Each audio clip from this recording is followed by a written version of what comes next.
this! Look at this! Oh, hey guys. Did they spoil anything yet? No. No. All right. Well, we'll see you guys next week. It was a great show. Really appreciate you guys stopping by. Okay, but enough with the Kappas. My name is Jim Reed, as usual. Over there, damn it. Oh, you messed it up! Yes! Oh, so much better. I used to be better at this than you. Over there is John Blevins, as he points to our email address. Anyways, we are going to be taking a look at this week's super awesome mega spoilers. Clearly going to warp the meta a ton. And basically, we're going to also be taking a look at some of the tournaments that happened recently as well. Not a whole lot of news, but we really, obviously it's a weekly podcast, so we have to find a way to fill the time somehow. But it might be a little bit shorter than normal this week. I know we've had a ton to talk about the last 4 weeks, and John, so what stood out to you this week that we're not already scheduled to talk about? Help fill some of this time. Well, now that you put me on the spot, there's a couple of things that I think I'm going to be able to pepper in more organically than. Tell us now. I got a couple of things. I got a couple of tactics to keep us going to the full hour. We got it. Right. Worst case scenario, I will read my article that I'm going to be posting either later today or tomorrow in Marlon Brando's voice. So I won't even watch that. So we better fill this hour, man. I've come here to talk about Hearthstone. I'm going to write you an article you can't read. Can't read or won't read. Both. Anyways, the Impression Master Blevins strikes again. So let's take a look here. We're going to be looking at the 2 cards that have been spoiled so far. Dragon Egg and Dragonkin Sorcerer. So we'll talk about the egg first. 1 mana 0/2. Whenever this minion takes damage, summon a 2/1 whelp. So obviously reminds you of Nerubian Egg, and clearly the eggs might be kind of a cycle. I'm trying to think to Warcraft lore to see what else might have an egg. There's like Murloc Egg. Ooh, if they did Murloc Egg. Actually, if this made Murlocs, it would be sweet. Hopefully they never expand on Murlocs. But I'm trying to think. There might be like the Silithids. I don't know. I probably shouldn't even say it because I'm not into the lore and haven't looked it up.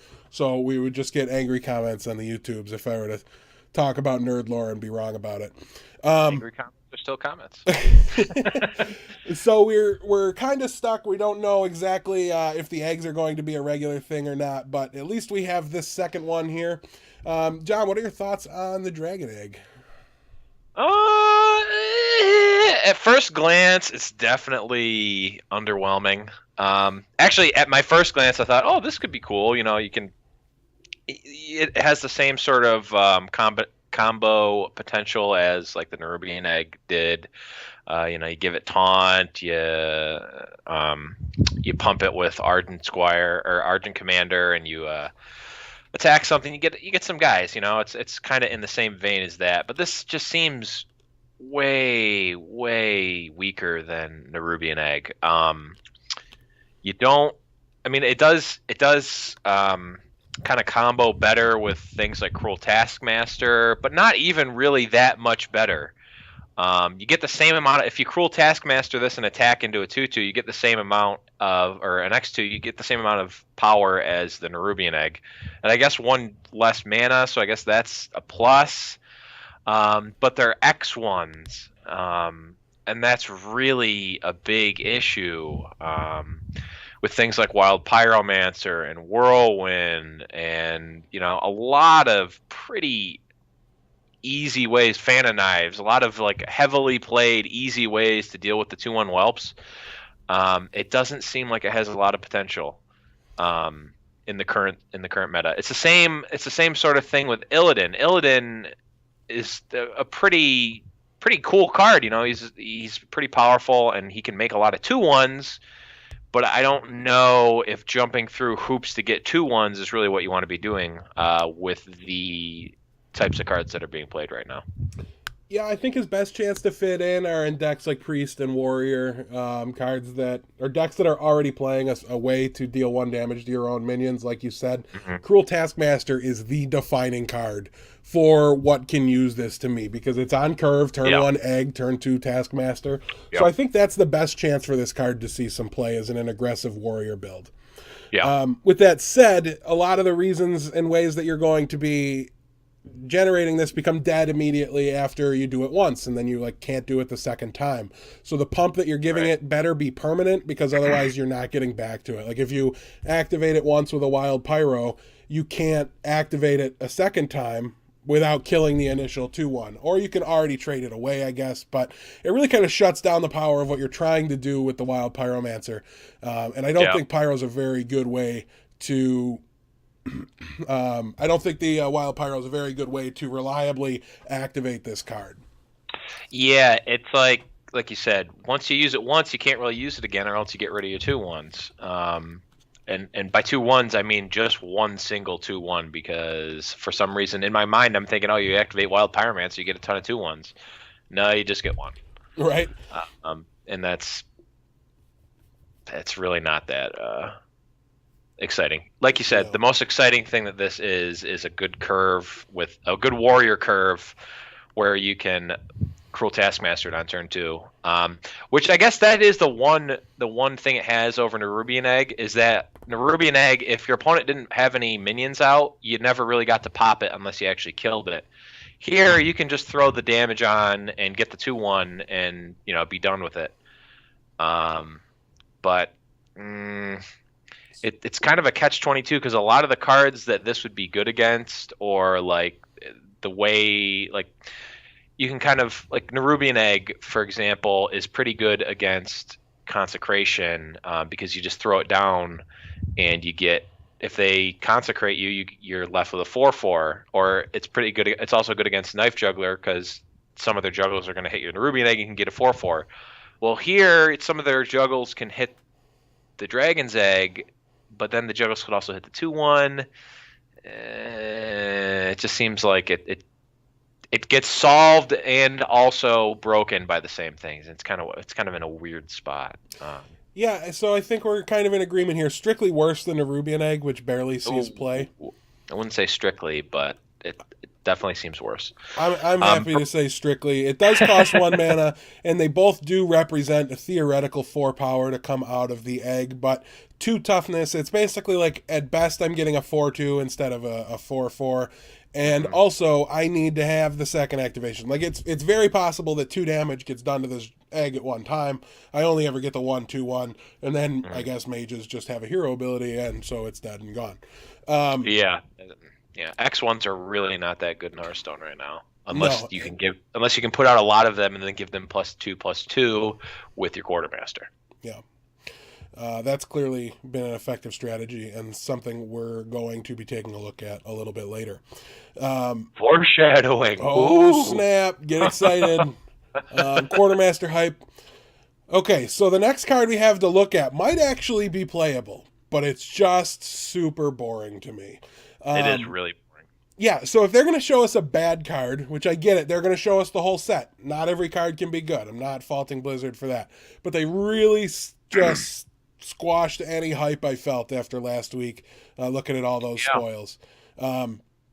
So this Dragonkin Sorcerer is a 4-mana 3/5 with the magic heroic ability. If you don't know what that is, whenever you target this minion with a spell, gain +1/+1. So you take your already beneficial creature buffs, like, say, Power Word Shield or Velen's Chosen, hint, hint, play this guy in Priest, which are already playable cards because they draw you a card, so they help protect you from the 2-for-1 that's inherent with creature buff, minion buffs. So I'm trying to think of other examples of it that don't really see play. Nothing's really coming to mind. But anyways, you don't typically want to go and stack a bunch of cards on top of each other so that one silence kills you, so that one sap just destroys everything you've been working on. And this card kind of encourages that strategy. So it might be playable at times and not playable at other times, depending on the meta and what's popular. It might be something you only get to play with for 2 days because as soon as people do start to expect it, it's just asking you to lose games. But there's a real chance this guy ends up in some constructed decks. So what was your thought for where this card's going to fit? His stats are close to being where they need to be.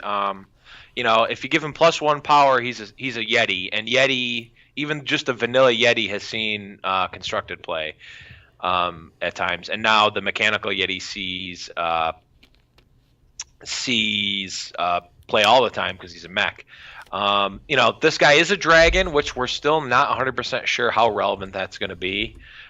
He's a relatively cheap dragon at 4 mana, and it really is going to depend on the mix of spells you're going to be able to play with him to pump him. Like you said, the Power Word Shields, the Velen's Chosens are pretty good. I'm thinking of maybe even like being able to turn your the 1 mana, deal damage, draw a card. I can't think of what Mortal Coil. Turn your Mortal Coils into a +1, or I guess it's just like a +1/+0, really, because it kind of negates. But just having that option to get the +1/+1, it seems decent, but it doesn't seem great. You compare this to something like Questing Adventurer, where if you just play a spell, it gets +1/+1. He really starts to look a lot less powerful. Granted, his stats are much better than the Questing Adventurer, but his upside is way, way lower than a Questing Adventurer. For what it's worth, this guy does seem, I wouldn't say stellar, but very solid for Arena. Yeah. He's already a Yeti. I would say he's probably around the same power level as the Trog, the Burly Rockjaw Trog. With him maybe being a little bit better because your opponent can kind of somewhat easily play around the Burly Rockjaw Trog and never actually give him a pump, whereas you can build around this guy and actually have a number of ways to target him. And in Priest, where you can, you already have the spells that pump him up, and you have your hero power to heal him back up. He's actually going to be a pretty powerful card in Priest. So overall, for constructed, I think you're going to have a pretty specified deck to put him in order to want him over other things like a Chillwind Yeti or Piloted Shredder. But in Arena, I think he's going to be pretty good. Hungry Dragon, which unless you have something else to say about Dragonkin Sorcerer, which he really doesn't warrant a whole lot of discussion. I was just going to say, I think they need to give us reasons to play him still inside this set. Yes. In order for him to be any good, really, there's a chance we might see him, and if we do see him, I expect it to be Priest. Because as you said, it's got a high toughness, lets you use the hero ability, and already has the good card drawing minion pumps that we're really looking for. So that was really my only take on it, is that it's probably not going to see constructed play now, but there's a chance if they give us a reason to later. Yeah, and a viewer, Jake Summers, actually messaged me on Facebook the other day and mentioned a couple things that I didn't actually really think about for the Hungry Dragon. Hungry Dragon gives an effective buff to Cabal Shadow Priest, to Shadow Madness, and quite possibly more importantly to Mind Control Tech, because now you have a way to force your opponent into Mind Control Tech range. Right. Where before your opponent could theoretically play around the Mind Control Tech by just having 3 minions out and just leaving you with that dead Mind Control Tech in your hand. Now they can have 3 minions. You play the Hungry Dragon, they get whatever, and now you can Mind Control Tech and take anything. So I think in addition to the things we talked about last week with Hungry Dragon, which we gave him pretty high marks, I think he actually is even better than we thought. The turn 10 Hungry Dragon Cabal Shadow Priest, the guy it made, that's a pretty powerful play. You're left with a lot of power on the board, and there's not really a whole lot of good ways to deal with that. A 5/6, a 4/5, and a Goldshire random Footman. one drop. Yeah, a Goldshire Footman. That's pretty powerful. Right. And all those, those are cards you're going to be playing in that deck anyway. So, and maybe even a Dragonkin Sorcerer can be in that deck at some day. Maybe. Who knows? We'll see, but for the time being, I'm still with the sorcerer. Just assuming not, I guess, until they show us the tools for it. Yeah, so I really think it's interesting with the Hungry Dragon, like you said, forcing them into that Mind Control Tech range. I gave Mind Control Tech a really, really thorough shot recently. Not very impressed. I thought it happened often enough I got to use him. But he just like takes 1/1s like 2/3 of the time. You know what I mean? Like yeah, he does. He just doesn't often get something good unless you've just got a horseshoe up your butt. And then you were probably, no matter what card you played, if it was RNG based, you were probably going to get there, right? So I am always going to get there. The Blevins Bomber is true for all cards. And the Blevinser Bomber. He plays 4 though, like 2 of each, Mad Bomber and Matter Bomber in every single constructed deck, whether it makes sense or not.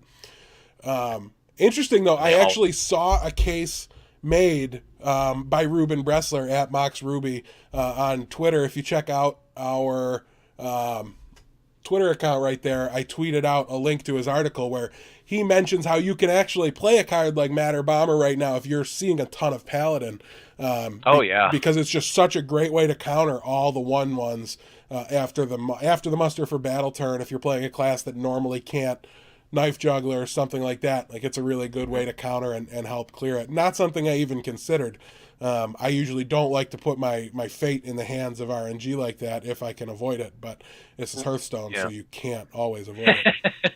Well, and something like Matter Bomber, if you're like you said, or I guess like Ruben said, if you have a meta where there's a lot of Paladin, there's a lot of maybe even Shaman that floods the board, a lot of decks that are flooding the board, you might want to run something like a Matter Bomber over what's more commonly played in Bomb Lobber,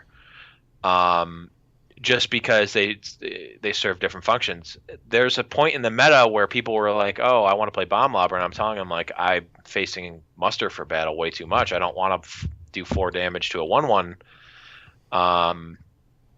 that often. And if you have something like Matter Bomber in your deck, you have that in the back of your mind where, and a deck construction where you're not going to be playing a ton of X1s, so that you're going to have much more leeway to play a card like Matter Bomber.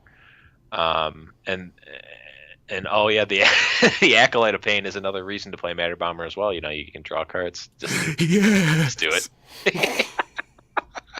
Yes. We've just done that to each other on like Curse and whatever for the whole week, so we love that. I would get used to seeing it. I did it on my stream some. I would get used to hearing it, I should say, because Acolyte-gasm. We're quite smitten with the Acolyte-gasm. All right, so speaking of different types of gasm. Well, I think we've exhausted. I'm actually impressed at how much we were able to talk about these 2 cards. So let's go ahead and how to do is go on a tangent. Let's actually push things forward here a little bit and talk about the 2 tournaments that happened this weekend. Also, let's take a moment and give ourselves a pat on the back and a little props, because we're clearly telling you guys who the next up-and-coming players are going to be in this community, because Blevins has talked about this guy that won IEM Katowice, or Katowice, or I'm sorry, I'm an ignorant American. I don't know how to say it. Katowiki. Katowiki. All right, that sounds even worse than mine to me, so we'll go with that because it's probably more accurate. So what we had here was a finals between D-Star Orange and Amaz, and boy, did D-Star Orange sweep that finals. It was orange. It was brutal. In a really close game with his rogue deck, I believe he was playing against the Priest of Amaz, and Amaz being the priest mastermind that he is, really, it should be a terrible matchup, and he looked like the favorite until D-Star drew that last card. And I'll let you guys watch the video and not get into too much detail about it, but it was an impressive showing there by Orange. knocking out one of the most well-known premier players in the game on one of the most biggest tournaments. The Yes. most well-known streamer. Yeah, hands down the most popular stream. The guy's been featured in an article on New York Times about his stream. Yeah. And D-Star, again, just coming from a TCG background with what it was Magic, right? Yeah, he was a Magic Online grinder. Yeah, he used to play with your cards, as a matter of fact. He did. I've lent him Sphinx's Revelations before. So keep an eye out for D-Star Orange, and we're going to take a look at his deck list as well. But there was a second tournament happening kind of simultaneously here. It was the MSI Dragon Cup. By all accounts, this was one of the worst run tournaments in the history of Hearthstone. I can't find so much as a screenshot of anything that happened in the event other than going to Noxious's page because he was the caster, so they just put it on his stream apparently. Right. Doesn't make any sense. I don't really care about that other than I didn't think the commentary was that great for the event. It wasn't terrible. It's not the worst. Yeah, it wasn't the worst I've seen. But because we know who the worst is, Right. but but you know, this was an event where I'm blanking on the guy that won the event's name, but of course LP Fan no for idea. Life 01 or whatever his Twitch handle is comes in second place at that event. Man, this guy got screwed. I'll say it. I don't even care. I was so amped up, dude. I was watching this guy he came out with Druid and he curb stomped 2 games. Just destroyed. destroyed. And then Blevins falls asleep, and the other guy queues up with his Druid and 3-0s him from there. So it was brutal. But nonetheless, congratulations to LP Fan. As I had the copy Pastorino going in that chat, man. I was invested in that event. Was it Suck Pubs? Suck Pubs boys? Suck Pubs boys. No, this was LP Fanboys. Yeah, he for those who are just tuning in for the first time, LP Fan was 2 weeks ago, Streamer Spotlight on this very podcast. And our first episode, Orange was our Streamer Spotlight before Streamer Spotlight. We talked about his tournament, how he got DDoSed at a I think was it in the Pinnacle tournament? Yeah, it was in the Pinnacle tournament. In Amaz's tournament, no less. So Revenge. it was Amaz. Amaz was trying to DDoS him, I guess. I don't know. But I think it was kind of billed as it was the ESL Legendary Series that was taking place at IEM Katowice,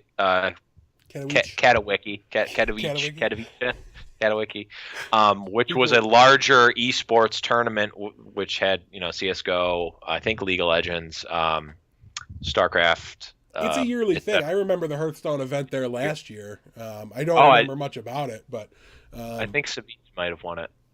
Maybe not. I don't remember, but it was a big deal that they chose to include Hearthstone into the event because it's such a well-known esports event and venue that it was really kind of I think there was 4 people entered in the event. Most of it happened before, and then they only brought a couple guys out to kind of showcase the new game. It was 8. Yeah. Last year. Okay. Yeah. I was following someone on Instagram that was taking pictures for this, and the line to get in hours before was wrapped around the block. Yeah. There's just it's so insane how big esports is outside of the U.S., and it's so disappointing that it's not bigger in the U.S. I really kind of wish it was because it's really a phenomenal thing to have these gaming events that are as big as sporting events. The pictures from the stage looking out at the crowd, it's like you wouldn't know that you weren't at a rock concert. It's just crazy how big it is. Well, I'm pretty excited about at least. I'm trying to make a concerted effort to get myself to a convention this year, and I can't think of a better one to go to than BlizzCon. And I know Yeah, me and you have talked about it and how we're going to try and crew up and head out there. So that would definitely be pretty sweet and really give me my first taste of the live esports arena. Yeah, I haven't been to an esports event. And since I plan to be on the stage, either casting or competing in so many of them in the future, I really should go once as a spectator. Once as a spectator, and really get it in before we're caught up. Know what to expect a little bit. The starlight. Yeah. And back to this to the ESL Legendary Series, the finals. It was really there's been a lot of debate, or maybe not a lot, but at least in my mind, the Hearthstone tournaments in the first year of Hearthstone have been kind of weird to me, and here's why. They're not like Magic tournaments. A lot of them aren't, at least. A lot of the tournaments are kind of like broken down half and half. Half of the tournament is invited pros, and the other half is people who qualified. And this finals was kind of the quintessential qualified player versus invited pro. You've got Orange, who really hasn't been invited to anything, at least that I know of. He is in all of the qualifier events. He grinds out the qualifiers. You know, Amaz just had to be Amaz, and he gets into this ESL Legendary Series finals, or not the finals, but into the tournament. Orange had to play a who knows how many round event at probably a horrible time for him because he's in somewhere in Europe. So, and a lot of these events are played in U.S. time zones. So he really had to go through a lot to get to this tournament, and he crushed Amaz 3-0. Yeah. So it really kind of, I mean, it gives props to the former Magic player, which I'm always rooting for, but also the qualified player over the invited pro, which I don't know. What do you think, Jim? It kind of rubs me the wrong way when they have these. They're just like, oh, you guys are famous, you guys get to play, you guys qualify for this tournament, whereas you scrubs, who are in this case better, or at least were more prepared for the tournament, you guys had to play monotonous rounds of Hearthstone at weird times in these weird qualifiers, and then you get to play. What's your take on the whole invited player versus qualified player thing? Well, as somebody that has now started planning an event and it's coming up, it's 2 weeks away, we're going to give you guys the notification about it soon. I really want that event to be big. I want 1 million people watching on Twitch. And one of the best ways to do that is to just invite the biggest names possible. True. So for the overall success of the tournament, for it to be worth it for the sponsors to get the exposure that they need, it's probably great to be able to say Amaz versus Reynad versus, you know what I mean, and then Force In versus. So just have the All-Star game every right. single tournament. Yeah, no, that's a good point. That's a super valuable asset to a tournament. And as far as getting them going, my thing that I don't like isn't so much that some people are invited and other people have to qualify. It's that until it's on Twitch, I've never heard of it before. So how the hell was I supposed to sign up for the qualifier? True. I want to be pretty lazy. That's one of the nice things about Hearthstone is I just get to sit at home and not really do anything. And that's one of the things that we've talked about in the past. And is that article about the tournament structure, is that up yet? It is not up yet, but it will be up definitely by tomorrow, if not tonight. Okay, well, I'm just going to say tomorrow. It's going to be up tomorrow. More than likely, by the time you're watching it, there's a link below you. So go check out the Blevins article about tournament structure and how everything gets set up. And some of the challenges that Hearthstone faces. And he's got some really interesting takes on ways they can kind of improve a little bit as well. So, like maybe don't put people in like this biosphere bubble thing. I don't know. At the IEM, whoa, that's really cool. Awkward.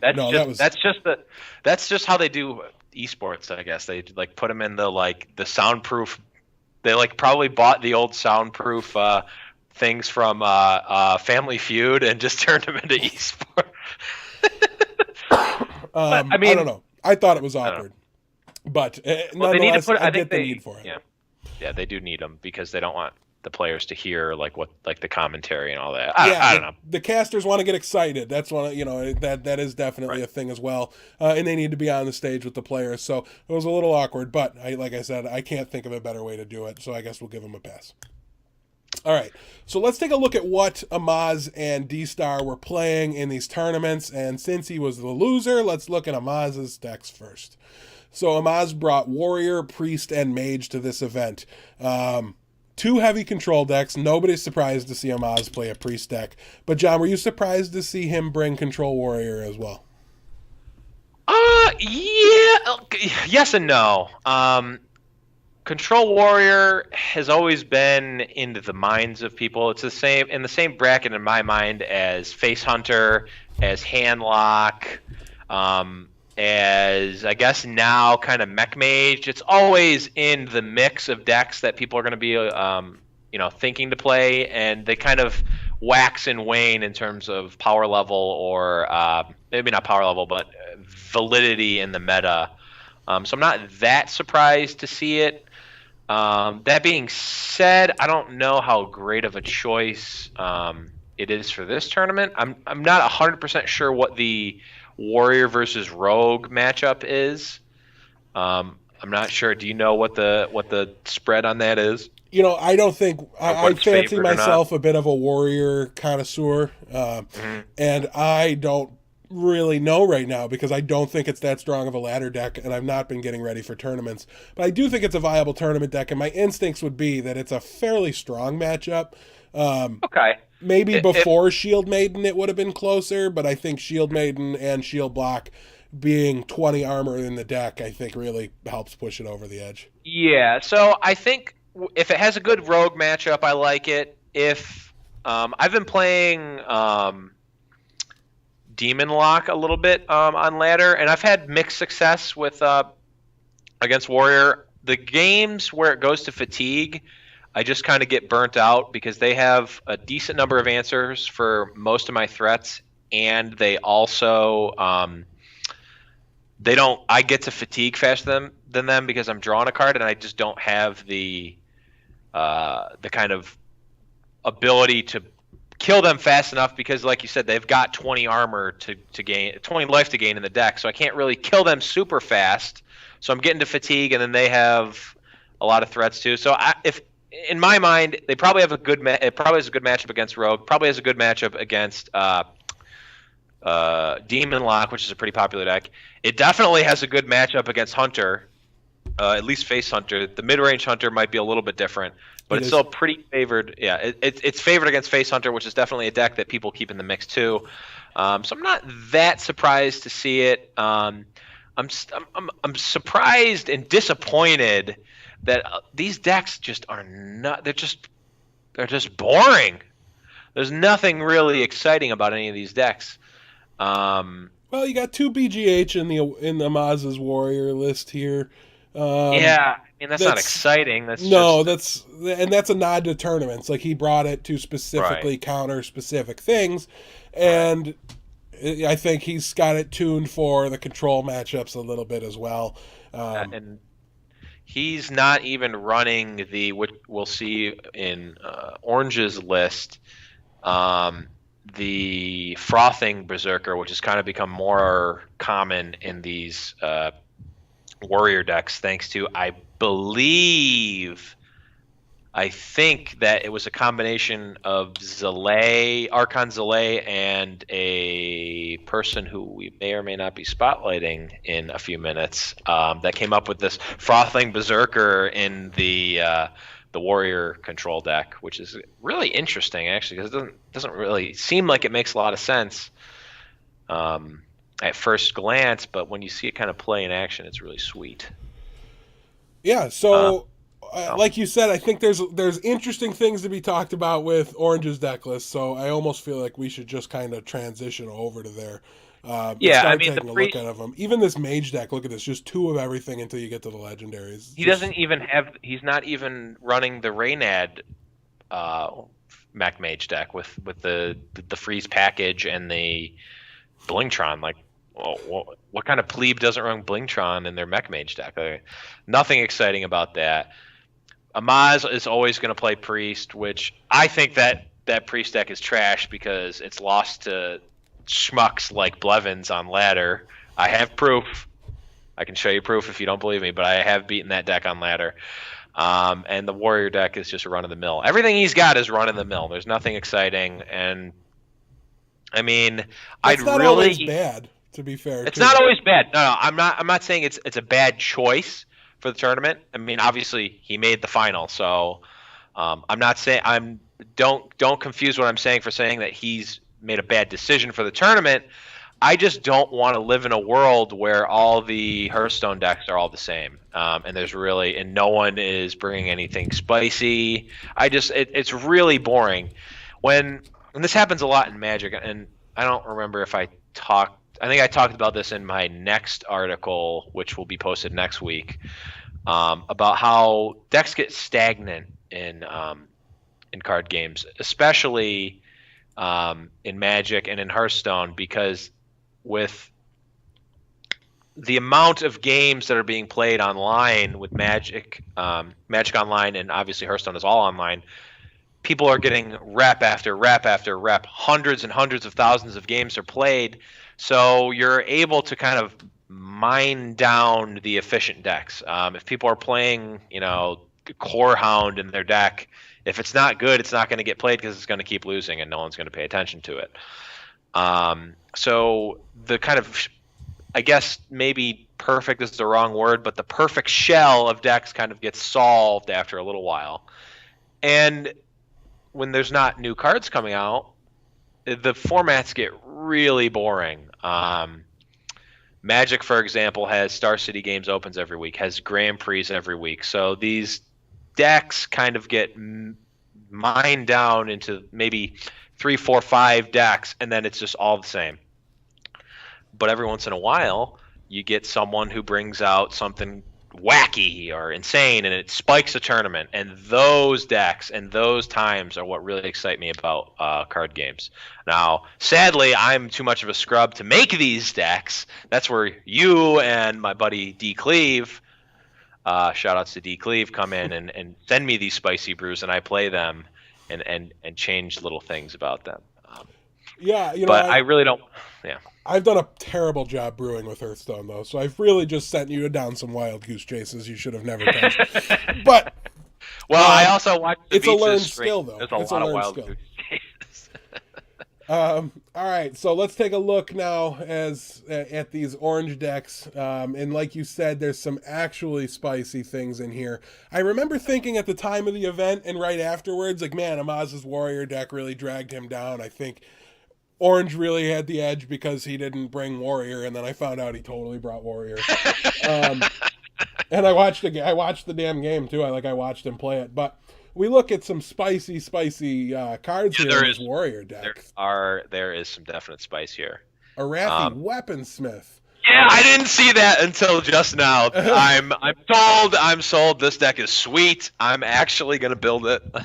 Frothing Berserker, Bomb Lobber, and Gorehowl are really the kind of standout inclusions in this deck. And damn, that Rogue deck is so spicy too. Yeah, I've been. I think this is actually the 30 that I've been playing. Because Orange, I think he talked about it, got this deck list from someone we'll be talking about in a few minutes. And I tend to copy his deck list as well, but we'll talk about that in a bit. Yeah, he's got Gadgetzan Auctioneer making its triumphant return, which, for those paying attention, mostly I think it was just Jim and maybe PJ heard me when I said this. I said, and I quote, "I'd rather be dead than recraft Gadgetzan Auctioneer." Of course, this was in reference to a Mech Priest deck that you wanted me to play, but I did in fact recraft them, and I did not. I'm not looking back because it's been insane. It's got Shredders, which, I mean, Shredder is his own thing. He's in everything. And I guess besides the Gadgetzans, there's not too much. The fact that he has Gadgetzans instead of Sprints is really, and he also has a Van Cleef. It's kind of the highlight of this deck. He's also running Earthen Ring instead of Anti-Keelbot. which is also kind of interesting. But yeah, this deck is really sweet. And I think that we're going to start seeing Gadget and Auctioneer pop up more than Sprint. Maybe not. I don't know. What do you think, Jim? You've played a little Oil Rogue in your day. Yeah, I played a boy, little. I wish I was better at this deck because it is just I know. so I might much be fun. I feel like I'm the worst Oil Rogue player of all time.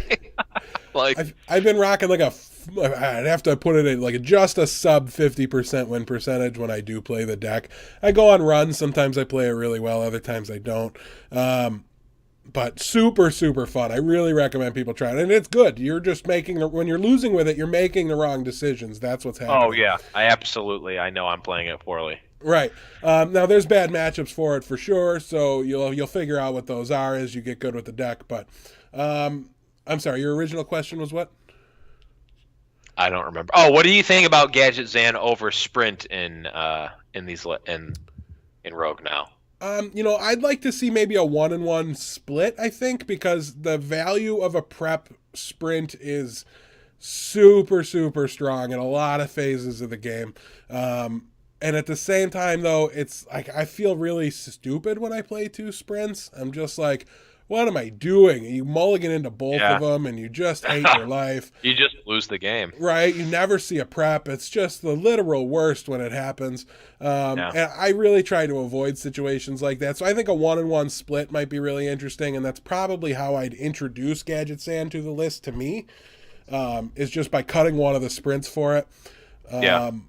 But I really like it. I mean, it's a throwback to the old Miracle Rogue. He gets away with it because it's a tournament, so he knows what he's bringing it in against a little bit. You know what I mean? Like he gets to use it as a counter. And there's matchups where the Auctioneer's just super good. If you're going to play the Auctioneer, why isn't he forcing his way into some spare parts maybe? Yeah, I mean, that seems like it's a different deck completely. I feel like in this deck, the Auctioneer is really just acting as the sprint. And they interviewed Orange after the event and asked him about it, or maybe it was before the finals, I don't know. They asked him about it, and he's like, yeah, back in the day when Gadget Zan cost 5 mana, everyone was packing removal for Gadget Zan. It was on everyone's mind. The Miracle Rogue deck was one of the most played decks, if not the most played deck at the time. So every deck, in the same way that every deck had to have answers for Undertaker before it got nerfed, every deck had to have answers to Gadget Zan Auctioneer, or else you just got outvalued by it. Yeah. Now, Gadget Zan went on a vacation for a little bit. He's not on anyone's radar, and you pop up to a ESL Legendary Series, and you play a Gadget Zan on 6, and they're like, I thought that card still exists, and you're kind of looking at your hand going, well, I don't have the answers I used to have for it, so or more likely, I popped the answers that I would have had for it the previous turns because I wasn't expecting it. Yeah. Can you imagine? You just play a naked Gadget Zan and then untap with it. Like, what? Then how can you lose at that point? If you start your turn with a Gadget Zan in play, what percentage of games are you losing? It's got to be under 2%, right? Like, it's insane. Like, I mean, realistically, it's an extremely high chance that you win at that point. Like, yeah, it's insane. To your point, like, can you imagine back in those days, like, if Gadget Zan Conceal was still a play and still a thing, can you imagine how many bomb lobbers we would see? Oh, absolutely. It would be, 2 of in every single deck. I was going to say a 4 of in every deck. The full play set, not the wussy 2 of you can put in Hearthstone. We're going to cheat and hack the game. Yeah, you have to hack the game to put it in. But yeah, and I think that actually if Gadget Zan becomes more of a mainstay, that we are going to be seeing a lot more bomb lobbers. But at the same time, if it's kind of interesting if you make the wrong call, you have your bomb lobber in against muster for battles. So it's kind of, who knows? Yeah. We look Interesting. here. The other deck Orange brought is just this really generic mid range hunter list. There's not even a King Mukla in it, so I'm not going to talk about Yeah, it. it's clearly garbage. I think this is a really accurate representation of what the mid range hunter should look like. I don't know that I would play Ragnaros personally, but I would also probably not play mid range hunter. I would play Mid-Range Hunter, but it is really interesting, and I didn't actually notice this until now, that he only has one freezing trap in the deck. That is his only secret. Makes it you really good at not like much better at not drawing it, so that your mad scientist actually gets value. True. I mean, I'm just gonna yield to the tournament champion's judgment here. Right, yeah. Not to don't want to but question him, but it does seem a little it does loose. seem a little interesting that there's not a second secret. But I mean, I guess if you draw that secret, it's just your second scientist is just as bad anyway, and now you get to play an extra actual card. So it's growing on me already, and I just noticed it 2 seconds ago. So Yeah, and it's kind of difficult to decide what you'd cut from it. Yeah, I mean, I'm not gonna. We don't need to dissect this because we have an actual deck tech coming up. And it can be coming up right now. So Yeah. let's move up and start talking about this Paladin deck that Trump had #1 legendary with just 2 days ago. I believe it was the 16th on his stream. He was the #1 legend, and he did it using this Paladin list right here. You'll notice at the bottom right, there's some stats about the win percentage of this deck. Those are my personal statistics and not with this actual list. I did include them, though, because it's just a very accurate representation, I feel like, of what the good matchups are versus what the bad matchups are. And also, my list was only like 2 cards different. I did not play Acolyte of Pain. I did not play Ironbeak Owl. I played 2 Equalities, and I believe that's where the differences end. I did not play Dr. Boom either. So he has BGH proof in this list, which I like quite a bit. Yeah. So yeah, as we take a look down at those matchups here, and actually let's talk about some of the combos that are in this deck. Really the Knife Juggler on the left-hand side, I really wanted to put over on the right-hand side, because I think with the Muster for Battle, like there's so many turns where I'm going Equality, Knife Juggler, Muster for Battle. Just an incredible amount of tempo. You're going to take down probably, 2 of their 3 guys or something like that. Like, yeah. The math and then on kill it is the really third strong. one with your weapon. Yep. And I really personally think that not playing the second Equality is a mistake. And I have no problems questioning Trump on that, because I don't care if he's #1 legend. I played the deck too, damn it. So, I mean, obviously that's a tongue-in-cheek comment, but I like I said, I don't know. I feel like it gets the mileage and it gets the work done when you play the Muster and the Knife Jugglers, as well as the Consecrates. Yeah. That package there makes up for the lack of Wild Pyromancer. Like, that's your substitute for it, and why the Paladins don't play that to combo with anymore either. But mostly this is just a mid-range deck, as we see from the Shielded Minibots, the Piloted Shredders, the Tyrian Forgerings. We got Sylvanas in here. We play the Muster Quartermaster to just on 8 or 10 mana flood the board with 3/3s, and obviously the 2/5 from Quartermaster. And this is just a really overall efficient deck. If we look at my numbers here, John, what stands out to you the most? Well, you've got you're 6-0 and 7-0 against. You're 6-0 and 7-0 respectively against Warlock and Warrior, which is really, I guess, astounding is the word I'm. I mean, especially considering that the 6 Warlocks you played against probably weren't the same style of deck, I'm guessing. That's correct. There was a pretty healthy mix. There was like 1 or 2 zoos. I'd say it was predominantly probably the Demon Lock. Like at least 2 or probably 3 of those were the Demon Lock, and then there was a couple hand locks as well. That was the one that really surprised me. The Warrior matchup is in the bag. It's that good. Yeah, you win that matchup.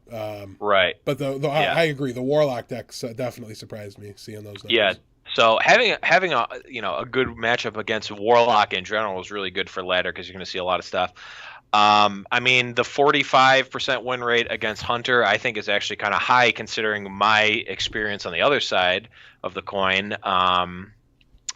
The 70%, or actually almost 80% win rate against Druid is really powerful. Another 75% against Mage, super strong. Being 50% against Priest is really not that bad in this current ladder meta because you're not seeing a ton of Priest. It is kind of coming up, at least in my experience. It's on the rise in terms of how much it's played. 1 in 3 against Rogue is a little bit of a problem. Rogue is really... It might not be the most played class right now, but in my experience, it feels like it is. Or at least it was last week. It's one of the best decks, and it is a bad matchup. Like, they just have Fan of Knives, and we have Muster, and we're screwed. Right. To speak to the Druid matchup, I don't think it would be near that good if I didn't play 2 Equalities, and that's, I think... I definitely think that's true, too. It also, Equality is necessary against Handlock as well. Mm-hmm. So, I mean, in terms of ladder, obviously your numbers, your 67% win rate is showing good numbers for a ladder deck. In terms of bringing this to a tournament, however, I'm not 100% sure I would necessarily. The probability that you're going to be able to see, that you're going to see a Rogue and or a Hunter, very high. I mean, you can kind of metagame and position yourself with this deck so that you don't have to play against one of those, or, ban out one of them and then try to beat the other with, maybe you bring this in a warrior deck, you kind of, you ban out the rogue and then you queue up your warrior against their hunter, and then, you kind of got, at least according to these numbers, you got pretty smooth sailing against the rest of the decks. So maybe it's not that bad of a choice. I just don't know. I guess your sample size with Rogue is pretty small, but like you said, the matchup really not that good. I don't know if I necessarily at this current time would want to bring a deck that has such an abysmal matchup against Rogue. Yeah, I think it's better than what it looks like there because, as you said, the sample size is super bad, but I would be hard-pressed to call it better than 33%. You know what I mean? Right. Yeah. But I actually disagree on a whole. I think this is a great tournament deck. I think it's a great lead, depending on the format, right? Like, if you're blind leading with a deck, I think this is a great one to do because I think that Rogue has a lot of good matchups and bad matchups, so I don't think people are likely to lead in with it. I think people lead with Druid a lot. And that is true. I would expect people to lead with their mage deck quite a bit as well. And Hunter is 50-50. So if I'm personally auto-banning Hunter probably immediately. The deck's just dumb. It can beat anything at any time. It doesn't matter how good you thought the matchup was, except for maybe Hunter if you're face Hunter trying to beat Warrior, I should say. Really tough, yeah. Yeah, I'm talking too fast and tripping myself up. But yeah, this is like a really good, solid blind lead. And as I said, I eventually cut the mind control tech. I think that's a very replaceable card. So it's a really good deck to tune to what you're playing against. Like there's a lot of expendable slots here, and I think it gives you a good opportunity to help boost your matchup in other places. If you're worried about Rogue, you could play. What is it, the guy that gains you 6 life, the 5/6 Guardian of Kings? Oh, Guardian of Kings, yep. Because Rogue just has a finite amount of damage that they can deal, and you can wear them out through heals, through adding armor, things like that. So a really versatile deck that you can tweak, and clearly has some really strong numbers. So I have to credit this with why Jim's currently sitting at rank 3. Yeah, like you said, it does have a lot of expendable slots, and I guess flex slots is probably the best word to use for it. You got the Black Knight, the Harrison, the Mind Control tech. Big Game Hunter kind of has his spots where it is now. I think with Dr. Boom being who it is, BGH is staying where he is. The Acolyte of Pain could be something else. The Ironbeak Owl could easily be something else. The Zombie Chow, the Healbot could be something else. The Zombie Chow could theoretically be something else, depending on what you need. So maybe I spoke too soon when I said I mean, I think this is I don't remember what I said about this deck on ladder. I think this is a fine choice for ladder. Um, You and liked it for in ladder, you people didn't who- like it in tournaments. Right. Okay. And I think for people who are kind of at that mid-level collection size, I mean, obviously the Trumps list has 1, 2, 3, 4 legendaries, and I guess three of the 4 legendaries are neutral, so I wouldn't fault you for crafting any of them. I think Sylvanas is definitely a top 5 legend to craft first. With It's Harrison like number Jones and 2 Black. to me, I think. After Boom, I go think straight number to 2. Sylvanas. She was the windmill slam number 1 for a while, and yeah, I think she's a pretty easy number 2. I can't suggest anyone craft anything but before Boom at this point. But if you've got a mid-level kind of collection and you're really trying to focus on one deck, I think this is a pretty good choice. It's very versatile, very strong, and you can kind of build a lot of or you can craft a lot of the neutral legendaries that are the kind of niche cards that can easily be put in this deck and then also used later on. I remember I was running a Paladin deck in this vein, but it had probably I think at one point I had 8 legendaries in it. I had the Coghammer Captain Greenskin package in there, and hashtag Greenskin package. Which, I mean, it's good or bad depending on the meta, but it's interesting nonetheless. And I think, overall, a good pick to maybe try to kind of focus your building if you're trying to really think about what decks you want to play on ladder, and you've got a limited collection. So, yeah, good pick this week, Jim. Yeah, like I said, I think it's just really versatile, something anybody could pick up and do some decent laddering with. Sent it to a few people, and they've definitely had some success with it as well. So consider it if you're not sure and you don't like anything right now. I think it's a strong choice. Yeah, and one last thing before we move on. If you guys have any interesting decks that you would like to see us deck tech or maybe play in the after show at some point, or maybe just give you a couple heads up on, feel free to contact us either at this email. I check it every. There we go. This email. I check it every once in a while. Or you can Definitely before the show. You can also tweet us. I check Twitter more than email, or leave it, or post it on the Facebook page too. We'll check that too. Yeah. Yeah. So. We're pretty. Anything that makes my phone buzz, I'll see it. Yes. I assure you. All right, so let's move on and take a look at our streamer spotlight for the week.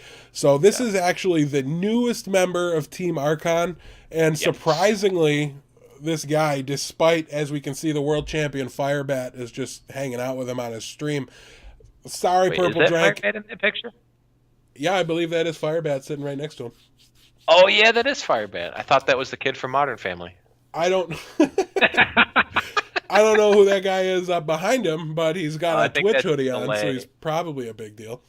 That's Zalay, who was both Zalay and Purple Drank were, I guess, recruited, or I don't know, hired. I don't know what the word you'd use for it at the same time. I know the name, and I know he's very, very good at this game. So also a former Magic Online grinder. Gotcha. So my apologies to Purple Drank for choosing one of the worst board states he could possibly ask for at any given time. But I just wanted to show some of the added value you get when you watch his stream. I don't know if they all live in like a Team Archon house or whatever's going on over there. Clearly, it's a pretty sweet place to be. And please go check out his stream. Like we said the other week, I don't know if it was last week about Rev or I forget who we do in what order, but this is one of those streams you watch to get better. Oh yeah, yep. He has insight that most people normally wouldn't see, and pretty entertaining. I don't know. That's what I look for in streams. I don't necessarily I don't watch a ton of Amaz because he's really goofy and he jokes around and he's very good at the game, but I don't think his focus is trying to teach people necessarily how to play Right. it. He also plays too much arena. Yeah, well, that's true too. As soon as somebody queues up arena, I'm so out of there. Yeah, and it's kind of hit or miss for arena. But yeah, Purple Drank. I don't know if he streamed before Archon House, but I didn't see him before. If he did, I actually randomly was watching That's Admirable. Shout out to That's Admirable's beard, whose beard rivals even ours, possibly. At least yours. mine. This is definitely better than mine. But I don't. He has dark hair, man. I can't. I think me and him Dark might hair be close beards to a look tie way there. better than my crappy brown blonde garbage beard. But he was talking about. I asked him where'd he get his deck lists because he was playing a pretty interesting rogue deck, and he goes, "Oh, I got it from Purple Drank," and I'm like, "That's a really stupid sounding name." And he goes, "Yeah, in my opinion, he's probably the best player / deck builder in the world right now." I'm like, "Oh."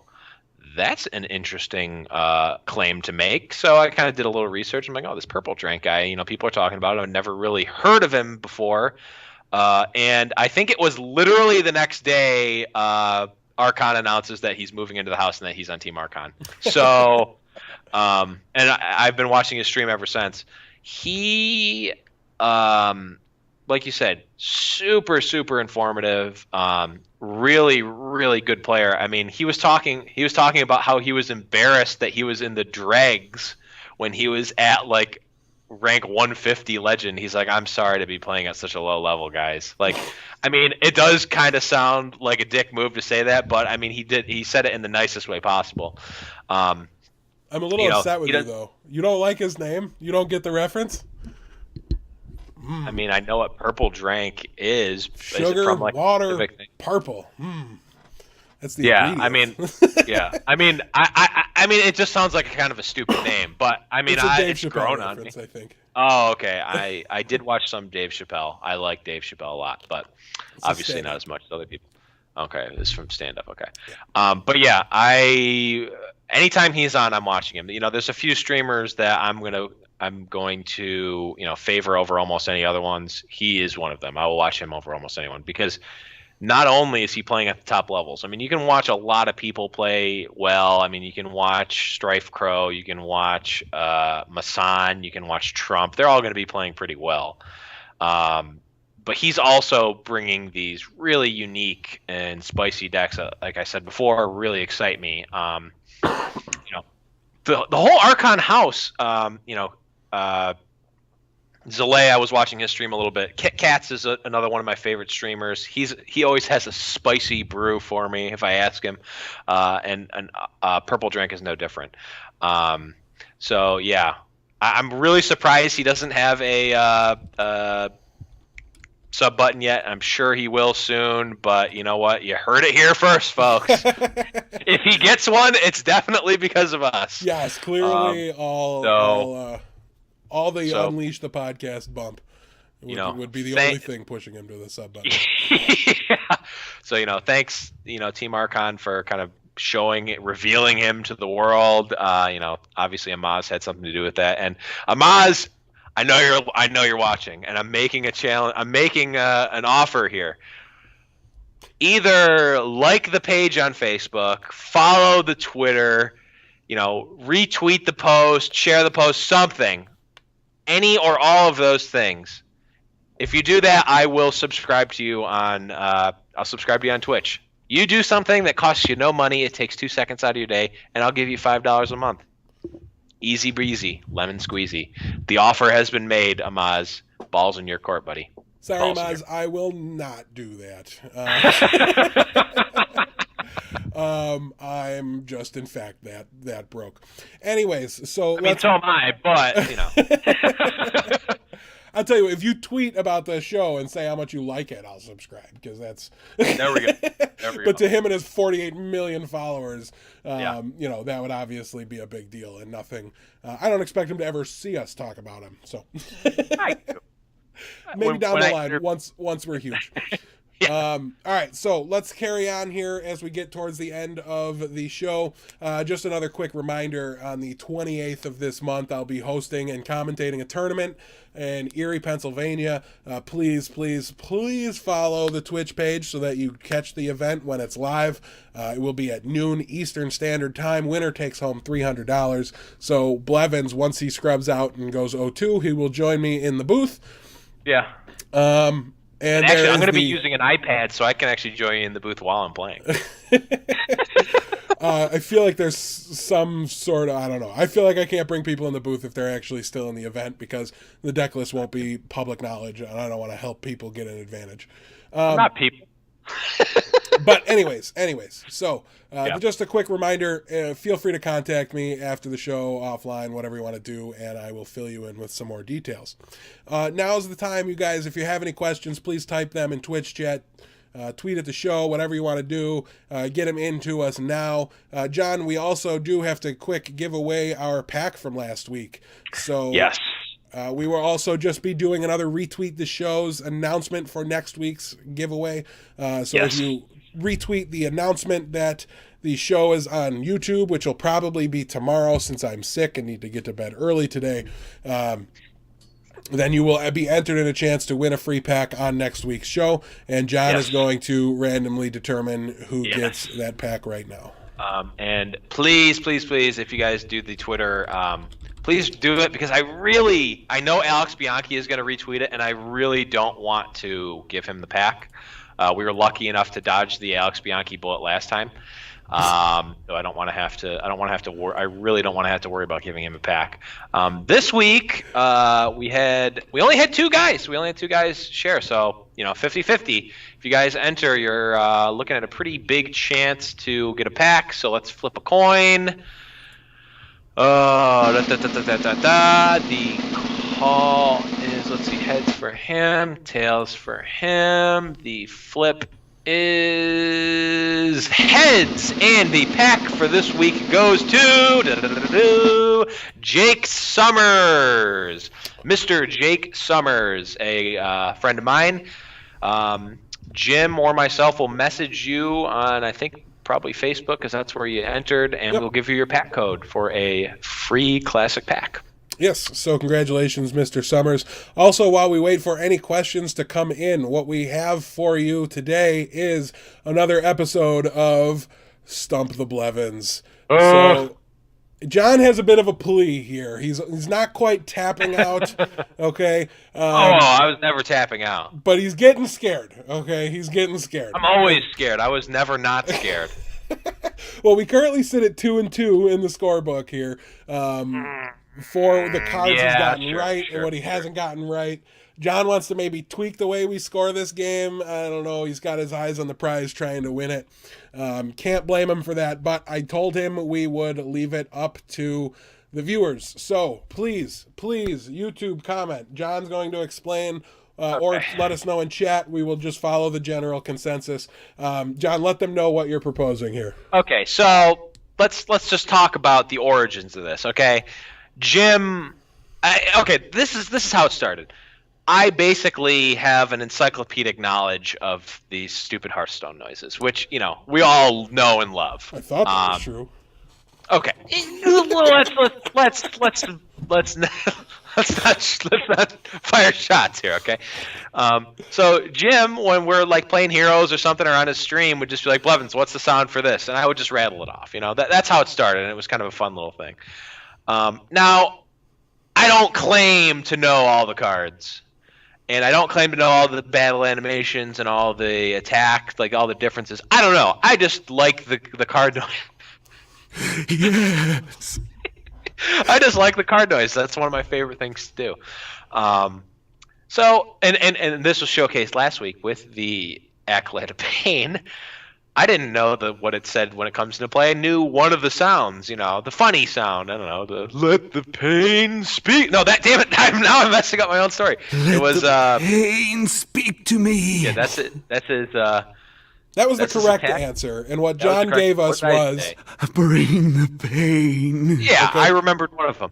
I'm proposing that if Jim gives me a card, if I get either the attack animation or maybe the death rattle if it's funny, or the comes to play animation, I think any one should count the point for me. If I'm completely stumped and I go, I don't even know what that is at all, point goes to Jim. If I get even anything, point goes to me. If I even just say the card's name in the voice of the card, I should get the point. No. Okay, the last bit is ridiculous. You have to accurately impersonate one of the sounds. Either comes into play, attack, or death. Okay, those are the three sounds that these cards are typically known for. A couple of them have extraneous ones, like Karen says something different if you're playing against Warrior or something like that. So, Eros, you are not fit to rule the Horde. There we go. See, I randomly knew that.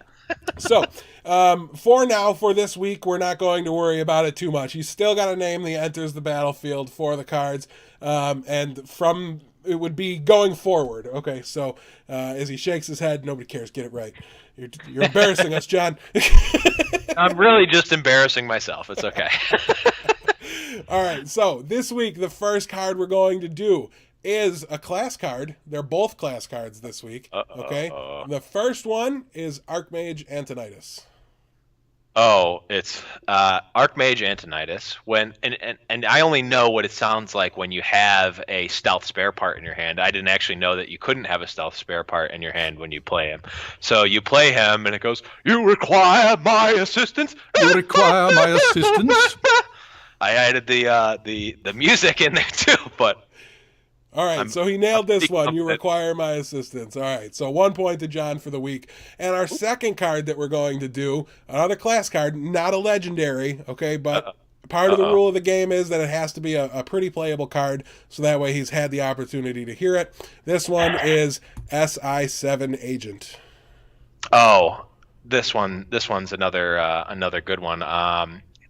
SI7 Agent is talking. He works at a diner, and he's talking about a burnt piece of bread that he has to give to someone, and he goes, "This guy's toast." Ha! This guy's toast. All right, so pretty strong. Still have not found one that I like near as much as Yes. Okay. Yes, I'm just so good. I'm just so happy I found a website that'll let me press a button and play that whenever I want. Literal greatest website of all time. The second greatest website of all time is the website where you can just open Hearthstone packs, which exists, by the way. Yeah, well, you're gonna have to send that to me, and I'm gonna open 20 of them and then talk myself into spending money to buy 20 packs and then be super disappointed. That's obviously I do that all the time. All right. Well, as far as questions go, John, I don't really see any at the moment, so I think we're good to just kind of end the show a little bit here. Yeah, I mean, we're right on time. I told you I'd be able to tangent us into an hour.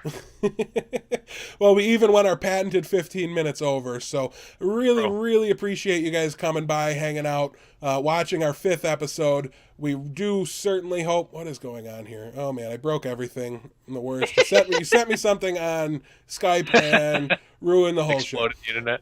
Okay. Anyways, and I thought I'd fix that so that we wouldn't have any of those technical difficulties anymore. But I will always find a way to screw things up. That I can promise each and every one of our viewers. So, John, I'll let you say goodbye, and then we will close out the show here. Yeah, guys, thank you, as always, for tuning in. The support has been outstanding. We're going to keep putting out, keep showing up, keep, retweeting, following. All the stuff that you guys do is super, super important to us. We've been slowly but surely growing, A, the podcast, and B, our little...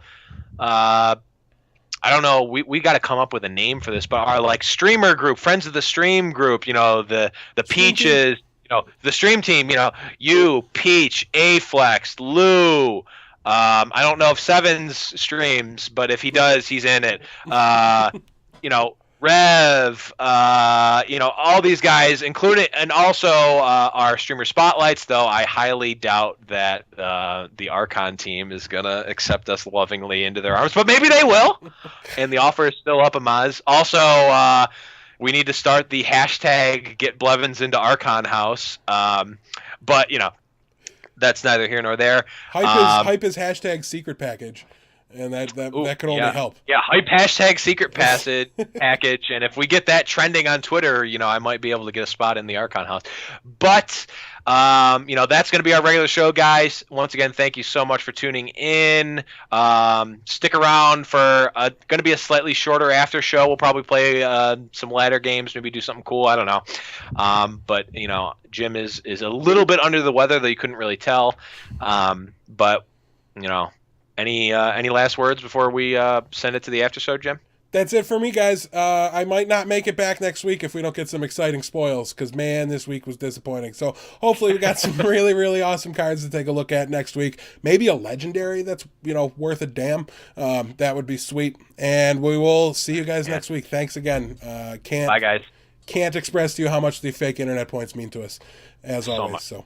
Yes. Yeah. Oh, one more time before we go. All right. Yes. Perfect. Have a great week, you guys. We'll see you in 7 days.